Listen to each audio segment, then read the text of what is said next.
अस्सलाम वालेकुम। This is Waleed बिन फरीद। हमारा चैप्टर नंबर 6 किंगडम प्रोक्रियाटी का लेक्चर नंबर 3 है और हमारा टॉपिक है जी बैक्टीरियल सेल स्ट्रक्चर के बैक्टीरिया जो है उसकी स्ट्रक्चर कैसी है, वो दिखता कैसे है और उसके पास कौन कौन सी स्ट्रक्चर्स हैं। सबसे पहले हम बात करते हैं फ्लैजेला की, कि इसके पास हम अगर बात करें बैक्टीरिया की तो बैक्टीरिया ये बैक्टीरिया है, ठीक है। तो इसके पास हमने यहाँ पे डिफरेंट किस्म की स्ट्रक्चर्स पढ़नी है। जो हमने पीछे भी पढ़ा था कि बैक्टीरिया के पास सेल वॉल भी होती है, सेल मेम्ब्रेन भी पाई जाती है, साइटोप्लाज्म भी होते हैं, राइबोसोम, डिफरेंट स्ट्रक्चर्स भी पढ़ी थी हमने। पिछले लेक्चर में हमने ये सारी बातें डिस्कस भी की थी।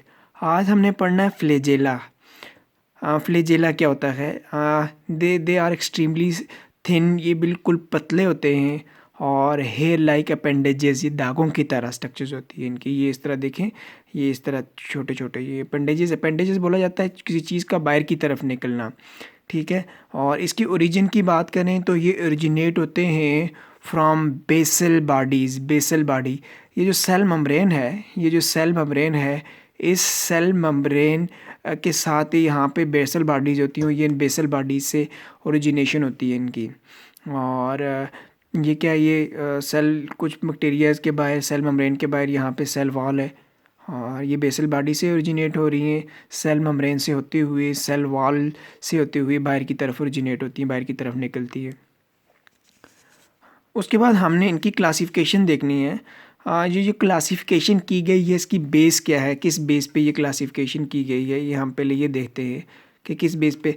सबसे पहले जी प्रेजेंस ऑफ फ्लैजेला, कि फ्लैजेला है या नहीं है। और दूसरा है पैटर्न ऑफ अटैचमेंट, कि वो फ्लैजेला जुड़े हुए कैसे हैं, उनकी अटैचमेंट कैसे है, या वो एक साइड पे हैं या पूरी बॉडी पे हैं या दोनों साइड पे हैं, ये देखना है। और नंबर ऑफ फ्लैजेला कितने हैं, 2 हैं, 4 हैं, 10 हैं, इस बेस पे क्लासिफिकेशन की गई है। तो सबसे पहले है जी ए ट्राइकस। ए कहते हैं विदाउट, ये आपके पास बैक्टीरिया है, इस पे इसकी सेल की सरफेस पे यहाँ पे किसी किस्म का कोई भी फ्लैजेला नहीं है, तो इसको कहा जाता है ए ट्राइकस, मीन के विदाउट फ्लैजेला। और दूसरा है हमारे पास मोनोट्राइकस, मोनो कहा जाता है सिंगल को। और they having polar flagella, polar का मतलब है एक साइड पे सिर्फ एक फ्लैजेला है। और उसके बाद तीसरा है लोफोट्राइकस, ठीक है। इसमें क्या है कि tuft of flagella on present on one pole, मैंने पोल समझा दिया कि एक साइड पे, यहाँ पे बहुत सारे इस तरह की फ्लैजेला यूँ आपको स्ट्रक्चर्स मिलेंगे इस तरह की, ठीक है, लोफोट्राइकस। और उसके बाद है जी एम्फीट्राइकस। क्या है, ये आपके पास बैक्टीरिया है और इसकी दोनों साइड पे, दोनों पोल्स पे आपको ये मिले, फ्लैजेला मिले, ये इस तरह। तो हम कहेंगे ये एम्फीट्राइकस है। और पेरीट्राइकस क्या होगा कि ये आपके पास बैक्टीरिया है, इस बैक्टीरिया की पूरी सेल की जो सरफेस है, इसको किसने घेरा हुआ, फ्लैजेला घेरा हुआ, तो हम कहेंगे ये पेरीट्राइकस है। अक्रंस के पाए किस में पाए जाते हैं, कहाँ पाए जाते हैं? मोस्ट बेसिलाई इन स्पाइरल शेप बैक्टीरिया मैंने बताया, हम तो बैक्टीरिया पढ़ने, तो बेसिलाई मैंने पढ़ाया है आपको। बेसिलाई, ये बेसिलाई के अंदर, ज़्यादातर बेसिलाई के अंदर, और स्पाइरल शेप बैक्टीरिया जो हैं उनके पास होते हैं। तो कोकाए जो हैं, बहुत कम कोकाए हैं जिनके पास ये फ्लैजेला, ये वाली स्ट्रक्चर्स जो है ये पाई जाती हैं, ठीक है। को याद रखना आपने, कोकाए के पास कोकाए बहुत कम ऐसे कोकाए हैं जिनके पास ये स्ट्रक्चर्स होती हैं, ज़्यादातर बेसिलाई और स्पाइरल शेप जो बैक्टीरिया उनके पास होती हैं। उसके बाद फंक्शन, आगे फंक्शन क्या परफॉर्म करते हैं। फंक्शन की बात करें तो ये सबसे पहले इनका फंक्शन है मोटेलिटी का मतलब होता है मूवमेंट। ये एक जगह से दूसरी जगह जो बैक्टीरिया मूव करते हैं वो किसकी वजह से, फ्लैजेला की वजह से। और किस फ्लैजेला का दूसरा मेन फंक्शन है कीमोटैक्सिस। अच्छा, ये याद रखने के लिए आपने याद रखनी है टैक्सी। लेकिन टैक्सी तभी आती है जब आप किसी किस्म का कोई सिग्नल देते हो, उसको आवाज़ देते हैं कि आपने जाना होता है। तो कीमोस निकला है केमिकल से। ये कोई भी केमिकल उसके अगेंस्ट ये रिस्पांस शो करते हैं, उस केमिकल को डिटेक्ट करते हैं और फिर उसके अगेंस्ट रिस्पांस शो करते हैं। अच्छा, ये रिस्पांस पॉजिटिव भी हो सकता है, और ये रिस्पांस नेगेटिव भी हो सकता है। पॉजिटिव और नेगेटिव क्या होता है? पॉजिटिव रिस्पांस वो है जो अगर उनको केमिकल रिस्पांस मिले, केमिकल सिग्नल मिले तो उसकी तरफ मूव करें। टूवर्ड होता है तो पॉजिटिव होगा, अगर अवे मूव करे, उसको केमिकल सिग्नल मिले, उस सिग्नल से दूर भागे या दूर जाए तो वो क्या होता है, नेगेटिव रिस्पांस होता है। ठीक हो गया। उसके बाद दूसरी हमारे पास स्ट्रक्चर्स है पिलाई। हमने फ्लैजेला के बाद पिलाई के बारे में, ये बैक्टीरिया है और पिलाई क्या है, दीज आर हॉलो। ठीक है, ये नॉन हेलिकल, हेलिकल का मतलब होता है मुड़ा हुआ, मुड़े हुए नहीं होते, ये इस तरह होती है, इस तरह हॉलो होती हैं। ठीक है, और ये अंदर से खाली होती हैं, यूँ इस तरह ऐसे ऐसे। ठीक है, फिलामेंटस दागों की तरह, अपेंडेजेस मैंने बता दिया, जो बाहर की तरफ स्ट्रक्चर्स निकली होती हैं, अपेंडेजेस कहा जाता है। ये मोटेलिटी में हेल्प नहीं करवाती हैं।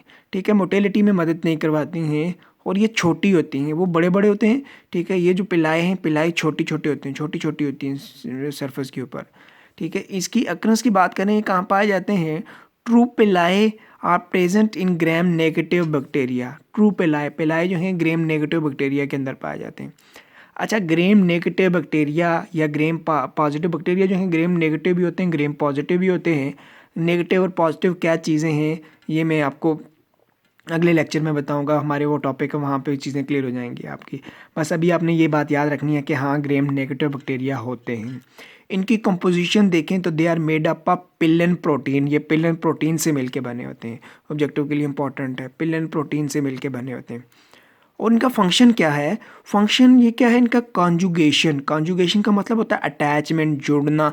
कॉन्जुगेशन का मतलब होता है मैटिंग। मीन कि ये एक बैक्टीरिया है, ये एक बैक्टीरिया है और ये दूसरा बैक्टीरिया है, ये आपस में मिल रहे हैं और मिलने के बाद ये अपनी जेनेटिक मटेरियल एक्सचेंज कर रहे हैं, जेनेटिक मटेरियल एक्सचेंज कर रहे हैं। That process known as conjugation. ठीक है, मैटिंग प्रोसेस को कहा जाता है ये। तो उस दौरान ये अपने जीन्स एक्सचेंज करते हैं। अच्छा, इसका दूसरा फंक्शन होता है अटैचमेंट। ये किसी वेरियस सरफेस पे जाके जुड़ते हैं, अटैच होते हैं। तो ये कौन काम करवाता है, अटैचमेंट पिलाई करवाते हैं। उसके बाद हमारा अगला टॉपिक था सेल वॉल। तो वो थोड़ा लेंथी टॉपिक था, तो मैंने इसलिए वो नहीं किया, तो मैंने पहले सेल मेम्ब्रेन आपको करवा दिया है। तो अगले लेक्चर में आपको सेल वॉल भी हो जाएगा आपका। हम इसकी लोकेशन की बात करें तो ये कहाँ पाए जाते हैं, ये सेल वॉल, ये बाहर सेल वॉल है। ठीक है, सेल वॉल है, ये अंदर सेल मेम्ब्रेन है, तो सेल वॉल से नीचे होते हैं। और ये वाली जो स्ट्रक्चर है, ये इसको हम साइटोप्लाज्म कहते हैं। तो it's around the whole cytoplasm. ठीक है, ये थिन होते हैं, पतले होते हैं, पतली होती है सेल मेम्ब्रेन, पतली होती है। फ्लेक्सिबल, इसके अंदर लचक होती है। डेलिकेट का मतलब होता है नाजुक होती है, डेलिकेट होती है।